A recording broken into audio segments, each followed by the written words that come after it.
જય શ્રી કૃષ્ણ મિત્રો.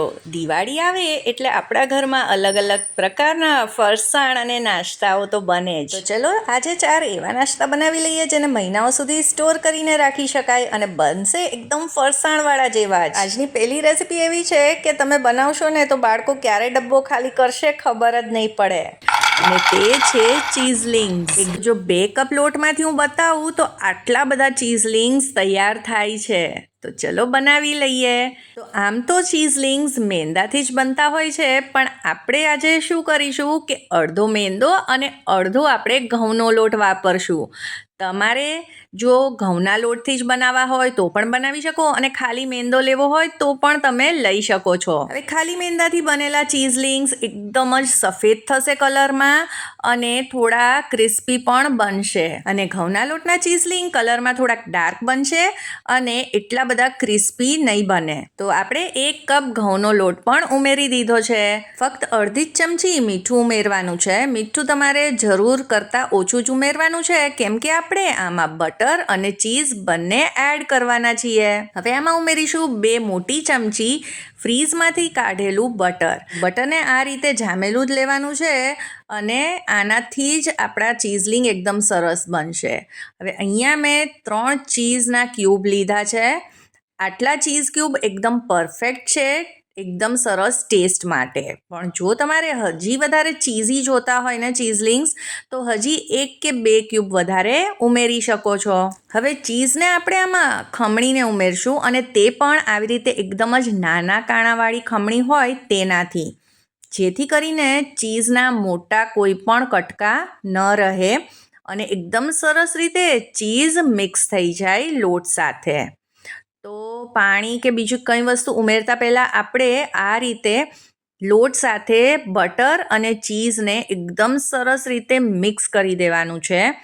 બટર આ રીતે હાથની ગરમીથી ધીરે ધીરે મેલ્ટ થશે અને જેમ આપણે આ રીતે મિક્સ કરશું ને તો એ ઓગળતું જશે.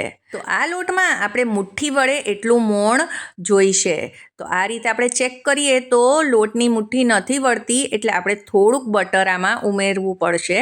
તો હજી 1 મોટી ચમચી મેં બટર ઉમેર્યું છે, એટલે કુલ 3 ચમચી બટર આપણે આમાં એડ કર્યું. હવે તમને ખાસ વાત કહું ને તો આજની આ રેસીપીમાં આપણે દૂધ પણ નથી ઉમેરવાનું, તો પણ આપણા ચીઝલિંગ્સ એટલા જ સફેદ અને એકદમ ક્રિસ્પી બનશે.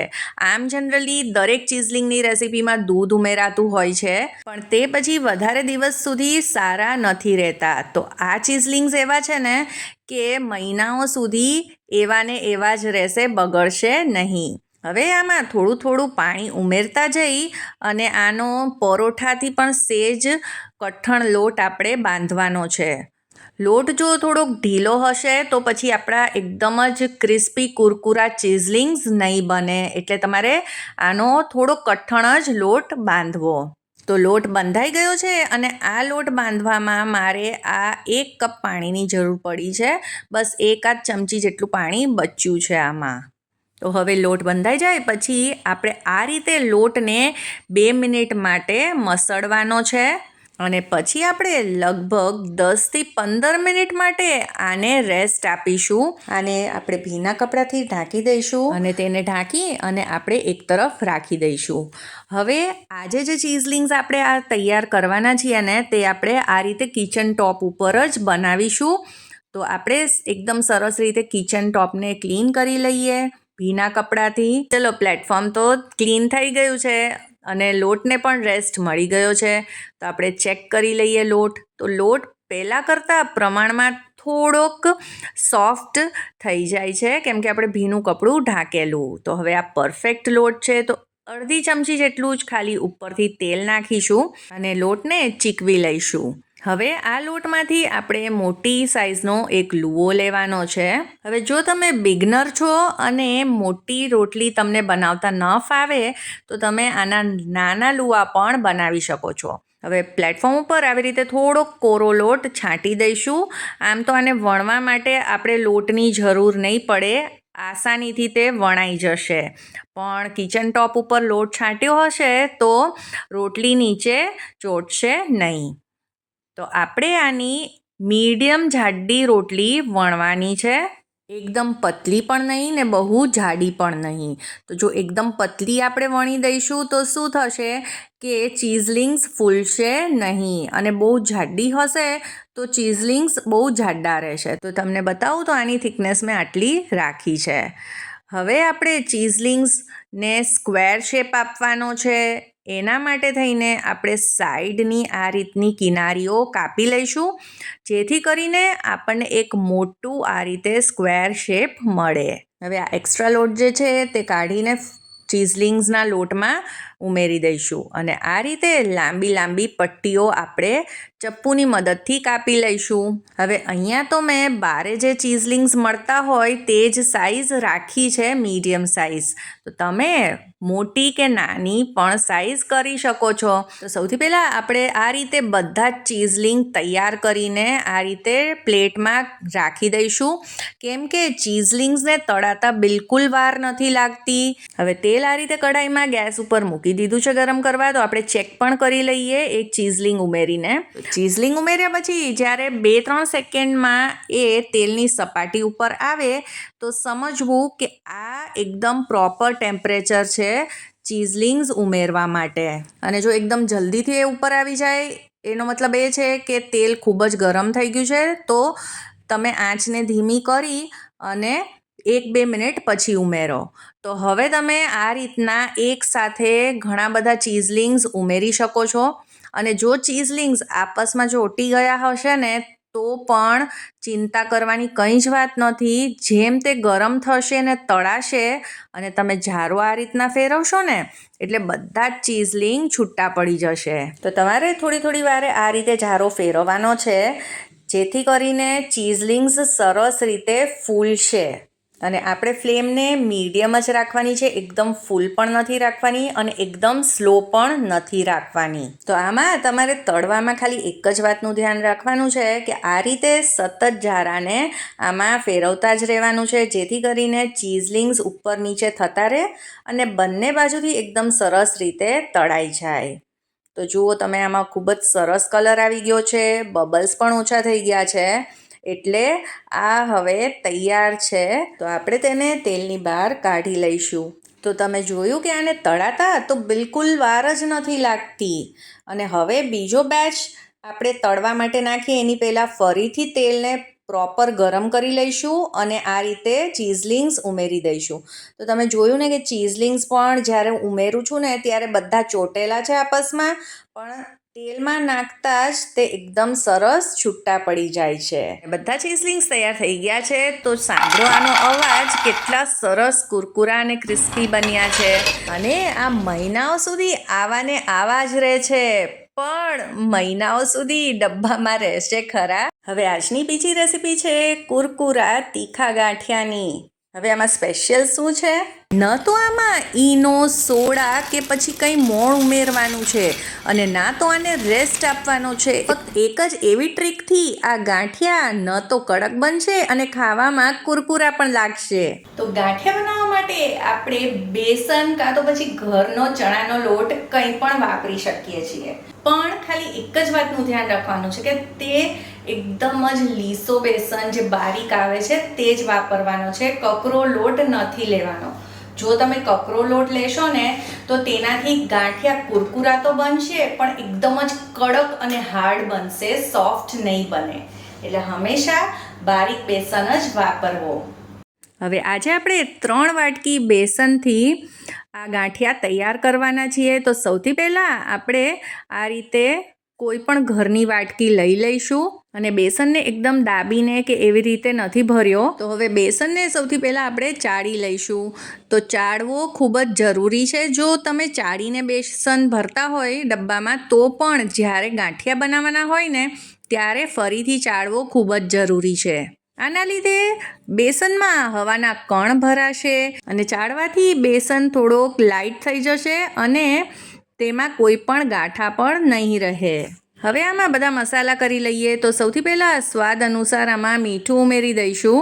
મીઠું થોડું ઓછું જ નાખવું, કેમ કે આ ચાળેલો બેસન છે એટલે તે વધારે લાગશે. હવે 1 ચમચી મરચું ઉમેર્યું છે, અડધી ચમચી કાળા મરીનો પાવડર ઉમેર્યો છે, અડધી ચમચી હિંગ ઉમેરીશું અને અહીંયા 1 ચમચી અજમો લીધો છે, તેને આ રીતે ક્રશ કરીને ઉમેરી દઈશું. તો અજમો અને હિંગ અચૂકથી નાખજો, જેના લીધે ચણાની લોટની વસ્તુ પચવામાં સહેલી રહે છે. ગાંઠિયાને થોડા ચટપટા બનાવવા માટે 1/4 ચમચી આમચૂર પાવડર અને સાથે જ 1/4 ચમચી ચાટ મસાલો ઉમેરી દઈશું. હવે બધા જ મસાલા ઉમેરી દીધા છે, તો આપણે આનો લોટ બાંધી લઈએ. તો અહીંયા મેં એક નાનો ગ્લાસ પાણી લીધું છે અને આપણે પહેલાં બધી વસ્તુઓને મિક્સ કરી દઈએ અને પછી આમાં થોડું પાણી ઉમેરતા જઈને આપણે આનો સોફ્ટ લોટ તૈયાર કરવાનો છે. હવે આમ જુઓ ને તો બેસનમાં કે પછી ચણાના લોટમાં પાણી ખૂબ જ ઓછા પ્રમાણમાં જોઈએ છે, એટલે તમારે પાણી નાખવામાં થોડુંક ધ્યાન રાખવાનું. લોટ એકદમ જ ઢીલો નથી કરવાનો. જો લોટ વધારે પડતો ઢીલો થઈ જશે તો કુરકુરા ગાંઠિયા નહીં બને, અને જો વધારે પડતો કઠણ રાખીશું ને તો ગાંઠિયા થોડા કડક બનશે અને ખાતા વખતે તે વાગશે મોઢામાં. તો જ્યારે બધો જ લોટ આ રીતના એકસાથે આવી જાય પછી આમાં પાણીની જરૂર નહીં પડે. તો આપણે આ લોટને આટલો સોફ્ટ તૈયાર કરવાનો છે, અને આ ચણાનો લોટ છે એટલે આ રીતે હાથમાં ચોંટશે તો ખરો જ.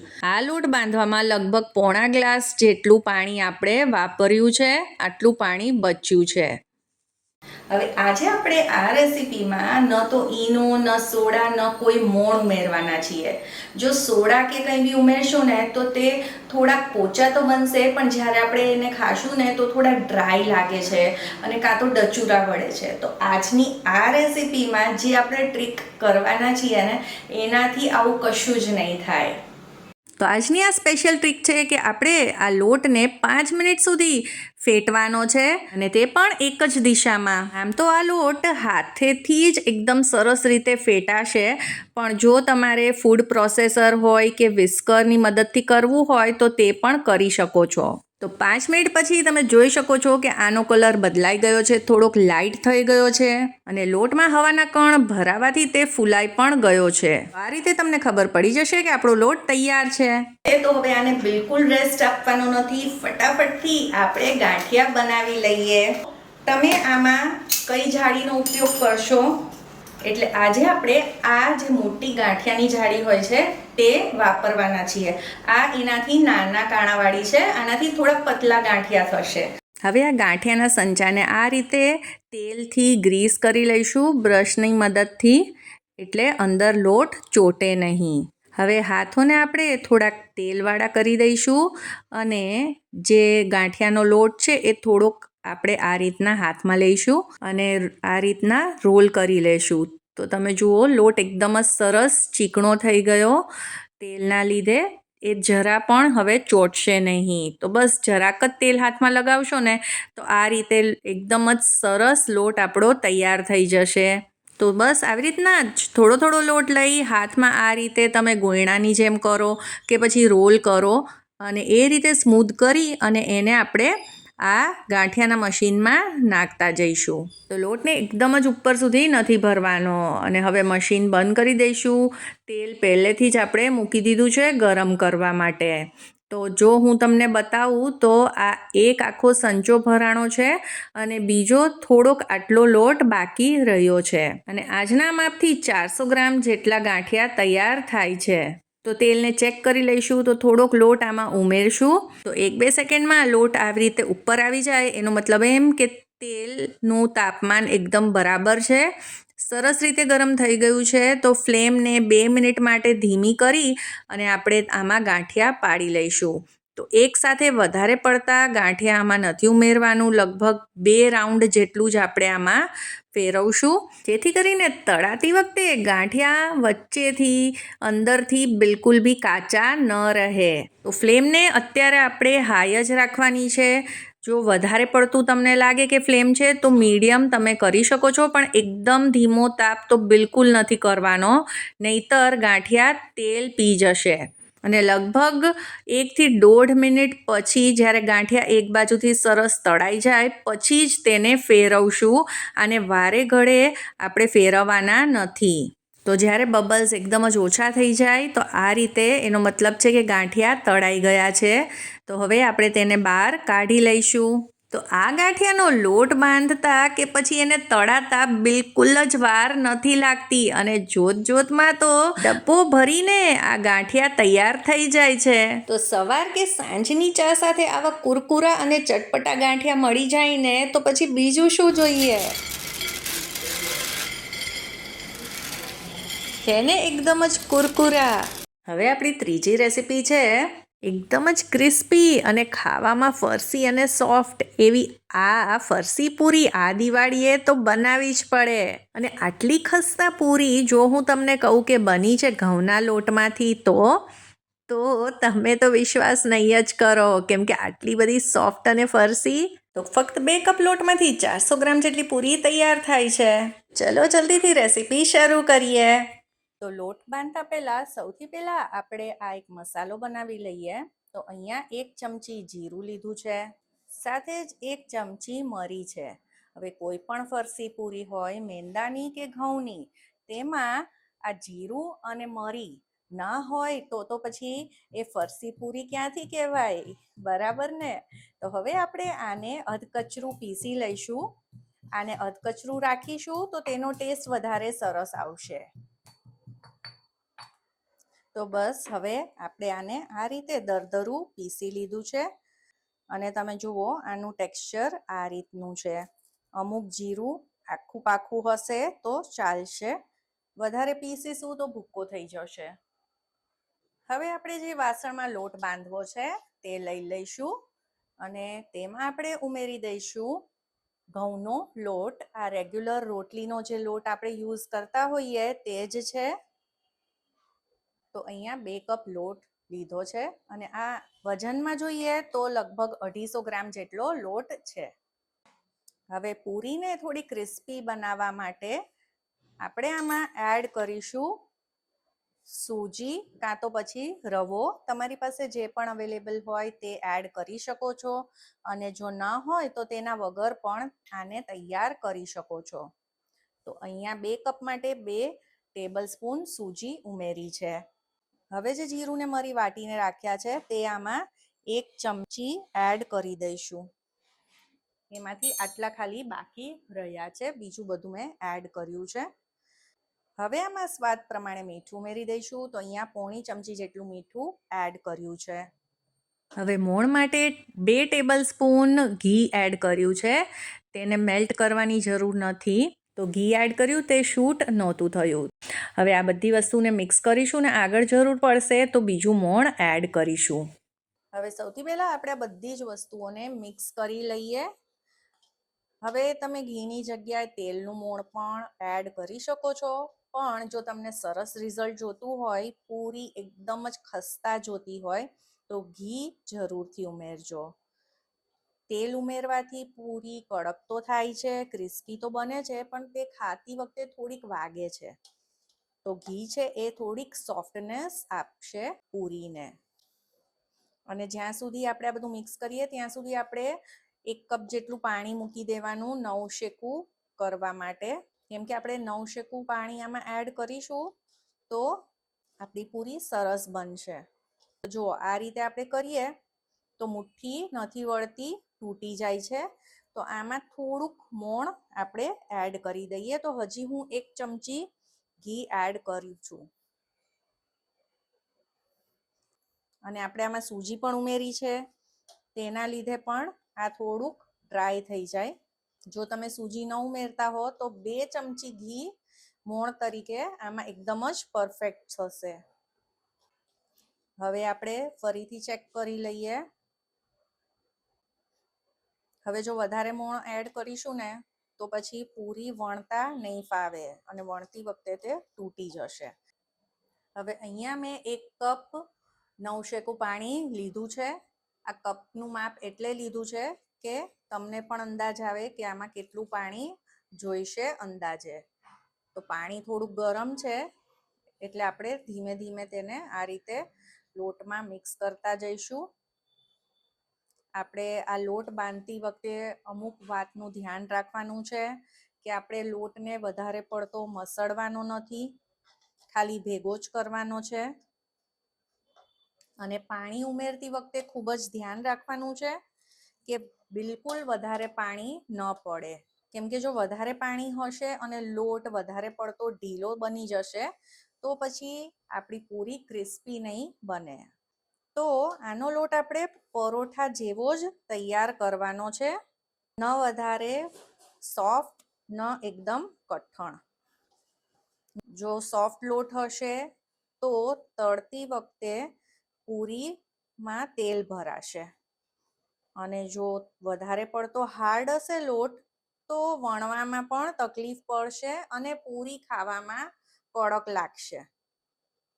હવે તમે જોઈ શકો છો આ પરોઠા જેવો સોફ્ટ લોટ લાગે છે. હજી આ થોડોક કોરા જેવો લોટ છે, તેમાં થોડુંક એવું પાણી એડ કરી અને હવે આપણે આ લોટને ભેગો કરી લઈએ. તો હવે આપણો આ લોટ બંધાઈ ગયો છે.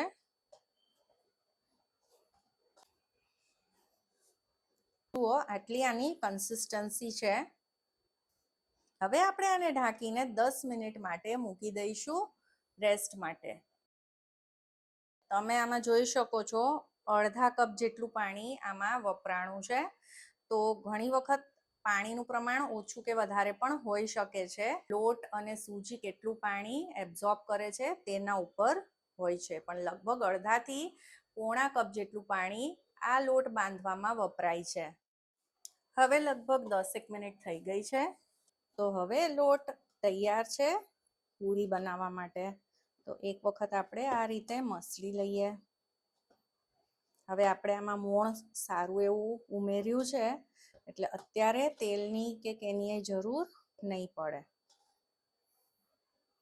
હવે આમાંથી આપણે લુઆ તૈયાર કરવાના છે. તો સૌથી પહેલા આ રીતે એક રોલ તૈયાર કરી લઈએ. પછી મીડિયમ સાઈઝના લુઆ તૈયાર કરીએ આમાંથી. અત્યારે હું આ સાઈઝના લુઆ તૈયાર કરી રહી છું. બહુ નાના પણ નહીં અને બહુ મોટા પણ નહીં.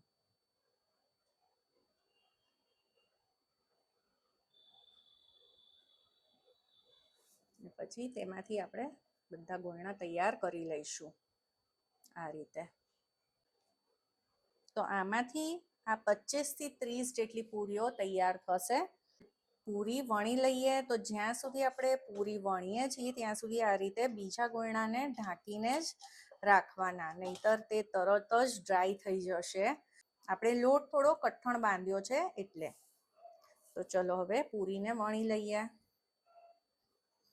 પૂરી વણીએ તેની પહેલા એક વાટકીમાં 1 ચમચી જેટલું ઘી અને થોડોક કોરો ઘઉંનો લોટ લઈ લઈશું.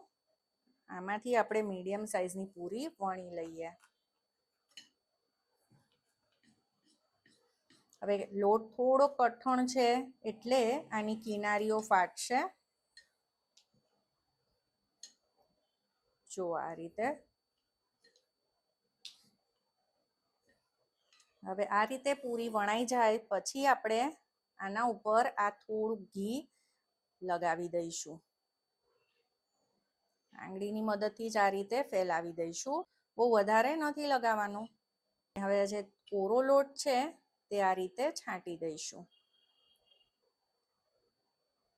આવું કરવાથી આનું જે પડ તૈયાર થશે એ ક્રિસ્પી પણ બનશે અને ચોટી પણ નહીં જાય. હવે આ રીતે ફોલ્ડ કરી દઈશું એને હાફમાં, અને ફરીથી આપણે એ જ પ્રોસેસ અહીંયા કરીશું. સૌથી પહેલાં થોડું ઘી લગાવી દઈશું, લોટ છાંટી દઈશું. હવે આનું આપણે આ રીતે ત્રિકોણ એટલે કે ટ્રાયેંગલ તૈયાર કરી દઈશું. અને હવે આપણે આને વણી લઈએ. આપણે વણતી વખતે તો લોટની જરૂર નહીં પડે.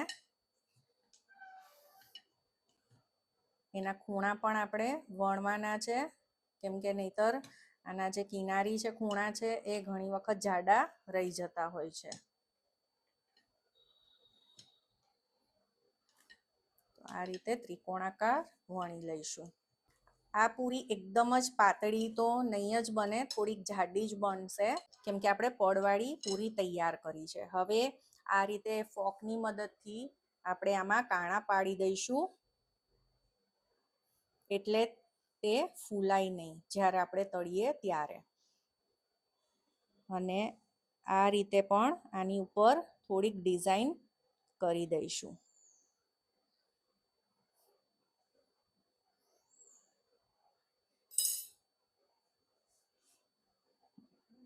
તો જો આ રીતના આપણે બધી જ પૂરીઓને વણી લઈશું. હવે આપણે આ બધી જ પૂરીઓ વણીને આ રીતે તૈયાર કરી લીધી છે. તો હવે આપણે આને તળી લઈએ. આપણે જેમ જેમ પૂરીઓ વણતા જઈએ તેમ તેમ આપણે તેને ઢાંકીને જ રાખવાની છે, એટલે તે સુકાઈ ન જાય. તો આપણે તેલ ગરમ મૂકી દીધું છે અને તે ગરમ પણ થઈ ગયું છે. તો એકદમ જ ગરમ તેલ ન હોવું જોઈએ. ગેસની ફ્લેમ અત્યારે આપણે લો જ રાખી છે. હવે આપણે આમાં પૂરી એડ કરીશું. તો એકદમ જ પૂરી ઉપર નથી આવતી, તો આ જ રીતનું તેલ હોવું જોઈએ. ફ્લેમને અત્યારે આપણે લો જ રાખી છે. અને હવે એકસાથે વધારે પણ પૂરી આમાં ઉમેરવાની નથી. અને થોડી વખત આપણે આને હલાવશું નહીં, એની જાતે જ તે ઉપર આવશે. 2-3 મિનિટ પછી આપણે તેને પલટાવીશું. કાંટા કે ચમચીની મદદથી આપણે તેને આ રીતે છૂટી પાડવી હોય તો પાડી દેવાની.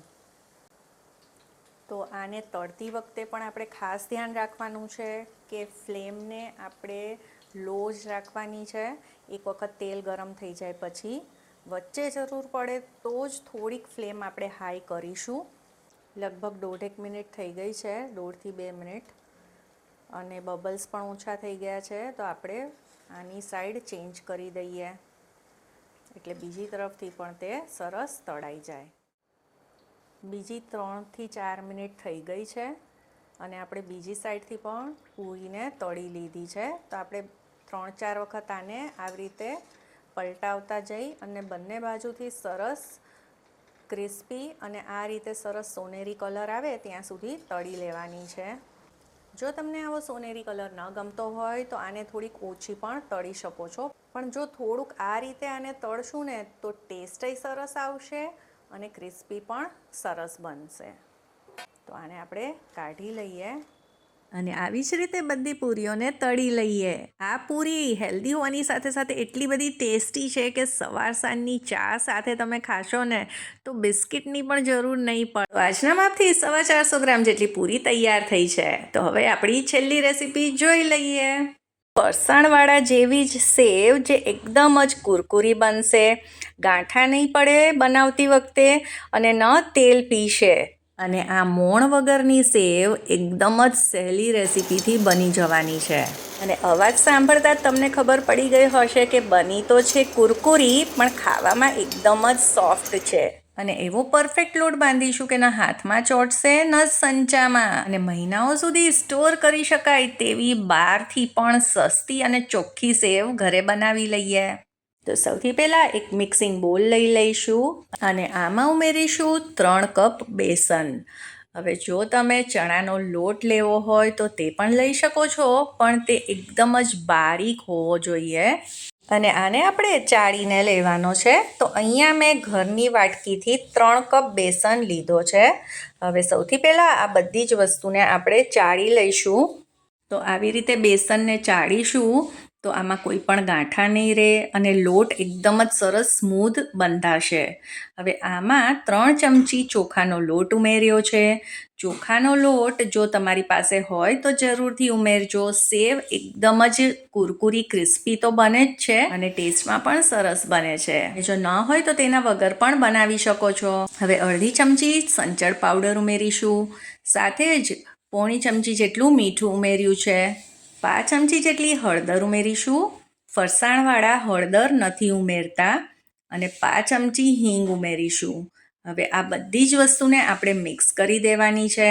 હવે આપણે આ સેવ મોણ વગર જ તૈયાર કરવાની છે, તો પણ ખાવામાં એકદમ જ સોફ્ટ બને છે અને આમ ખાઈએ ને તો કુરકુરી પણ બને છે.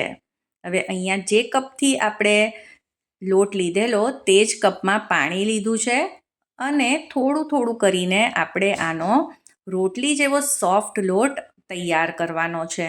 હવે બેસનનું આવું કોઈ પણ ફરસાણ બનાવીએ ને તેમાં પાણીની જરૂર ખૂબ જ ઓછી પડે છે, એટલે આપણે થોડું થોડું કરતાં જ આમાં પાણી ઉમેરવું. હવે જો આ સ્ટેજ ઉપર એવું લાગે કે હજી આ ડ્રાય છે મિક્સચર અને હજી પાણીની આમાં જરૂર પડશે, પણ જ્યારે આપણે એકસાથે લોટ આ રીતે બાંધીશું ને તો ખ્યાલ આવશે કે પાણીની જરૂર નથી.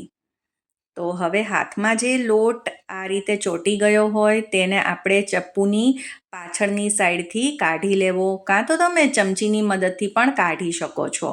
તો આ લોટ બાંધવામાં અડધી વાટકી જેટલું જ પાણી વપરાણું છે. હવે લગભગ 1.5 ચમચી જેટલું આપણે આમાં તેલ એડ કરી દઈશું અને હવે આપણે હાથોને ધોઈને હાથમાં પણ થોડુંક તેલ લગાવી દઈશું. અને હવે આ જે લોટ છે આવો છૂટો છૂટો તેને થોડોક ભેગો કરી દઈશું અને આ રીતે એકદમ જ સરસ ધીમે ધીમે પહેલાં કરતાં સ્મૂધ થઈ જશે. તો આ રીતે કંઈ પણ વાટકામાં લોટ ચોટેલો હોય તે કાઢીને આપણે તેમાં એડ કરી દઈશું. તો હવે તમે જુઓ કે હાથમાં બિલકુલ લોટ નથી ચોંટતો. હવે આપણે લોટને મસળવાનો છે થોડી વાર. તેના માટે આપણે લોટને 2 ભાગમાં ડિવાઈડ કરી દઈશું અને એક ભાગને હાથમાં લઈ લઈશું અને તમે જોઈ શકો છો કે આ રીતે આપણે તેને હાથોની મદદથી મસળતા રહીશું. હવે જો તમને કોઈ વાર એવું લાગે કે થોડુંક આ ચોટે છે હાથમાં, તો જરાક 1-2 ટીપા તેલ આપણે હાથમાં લગાવી લેવાના અને ફરીથી આપણે એ જ પ્રોસેસ કરવાની. તો લગભગ 1-1.5 મિનિટ માટે આપણે આવી રીતે કરીશું ને તો લોટ એકદમ જ સ્મૂધ થઈ જશે, જરા પણ ગાંઠા નહીં રહે અને આપણી સેવ એકદમ જ પરફેક્ટ બનશે. તો તમે જોઈ શકો છો લોટ કેટલો સરસ બની ગયો છે. આ જરા પણ સંચામાં નહીં ચોંટે અને સેવ બનાવતી વખતે પણ એ નહીં ચોંટે. અને આ બીજો લોટ પણ આપણે એ જ રીતે મસળીને તૈયાર કરી લઈએ. તો લોટ તો તૈયાર છે, તો હવે સેવ બનાવી લઈએ. તેના માટે તમારા ઘરે જે પણ સેવ ગાંઠિયાનો સંચો હોય તે તમે લઈ શકો છો. આ રીતે પિત્તળનો હોય કે પછી સ્ટીલનો. અને હવે જાડી જે સેવની છે એ તમે મીડિયમ કે એકદમ ઝીણી જે પણ સાઇઝની તમારે સેવ બનાવી હોય તે આમાં યુઝ કરી શકો છો. તો હું આજે આ મીડિયમ સાઇઝની સેવની જાડી આમાં વાપરવાની છું, કેમ કે આ સેવ મમરામાં, સેવ ટમેટાના શાકમાં કે પછી આવી રીતે કોઈ પણ રેસીપીમાં આપણે વાપરી શકીએ છીએ. હવે સંચાના અંદરના ભાગને પણ આપણે તેલથી થોડું ગ્રીસ કરી લઈશું એટલે લોટ આમાં ચોટે નહીં. હવે જે સેવનું જે મિશ્રણ તૈયાર કર્યું છે તેને આપણે આમાં એડ કરી દઈશું. હવે આ સંચામાં લગભગ પોણા ભાગમાં આવે તેટલું મિશ્રણ અત્યારે આમાં ઉમેરીશું. આપણે એકદમ ઉપર સુધી નથી ઉમેરવાનું. અને હવે આપણે સંચાને બંધ કરી દઈએ. હવે જે તેલ આપણે ગરમ મૂક્યું છે તે ચેક કરીએ તો થોડો આવી રીતે લોટ આમાં એડ કરીએ અને 1-2 સેકન્ડ પછી આ ઉપર આવે તો આ પરફેક્ટ છે સેવ બનાવવા માટે. હવે આપણે ગરમ તેલમાં આ રીતે સંચાને ગોળ ફેરવતા જઈએ અને 2 જેટલા રાઉન્ડ આમાં સેવના પાડીશું. હવે આપણે એકસાથે વધારે આમાં સેવ એડ નથી કરવાની, નહીંતર વચ્ચેના ભાગમાં તે કાચી રહેશે, સરસ રીતે બધી સેવ નહીં તળાય. અને જ્યારે પણ આપણે સેવ પાડીએ ત્યારે તેલ એકદમ સરસ આ રીતનું ગરમ હોવું જોઈએ. હવે તમે જોઈ શકો છો બબલ્સ થોડા ઓછા થઈ ગયા છે અને લગભગ 1-8 મિનિટ થઈ ગઈ છે. તો આપણે સેવને પલટાવી દઈશું. હવે સેવની આપણે વારે ઘડીએ સાઈડ નથી બદલવાની. એક તરફ સરખી રીતે તળાઈ જાય પછી બીજી તરફ પણ તળી અને પછી તેને કાઢી લઈશું. અને આવી જ રીતે આપણે બીજી સેવો પણ તળી લઈએ. હવે આમાંથી લગભગ 4-5 આવા સેવના ઘાણ તૈયાર થાય છે. હવે સેવ બન્યા પછી આ એકદમ જ ઠંડી થઈ જાય પછી જ આપણે તેને ડબ્બામાં ભરીશું. વાપરવામાં સહેલાઈ રહે તેના માટે આપણે આને આ રીતે ભાંગી લઈશું અને પછી આપણે તેને ભરી દઈશું. જો આજની આ રેસિપી તમને થોડીક પણ પસંદ આવી હોય ને તો તેને લાઈક કરી દેજો, તમારા ફ્રેન્ડ્સ અને ફેમિલીમાં જરૂરથી શેર કરજો અને મારી ચેનલ ચાર્મીસ ગુજરાતી રસોઈને સબસ્ક્રાઈબ કરવાનું બિલકુલ ના ભૂલતા. સૌને જય શ્રી કૃષ્ણ અને હેપી દિવાળી.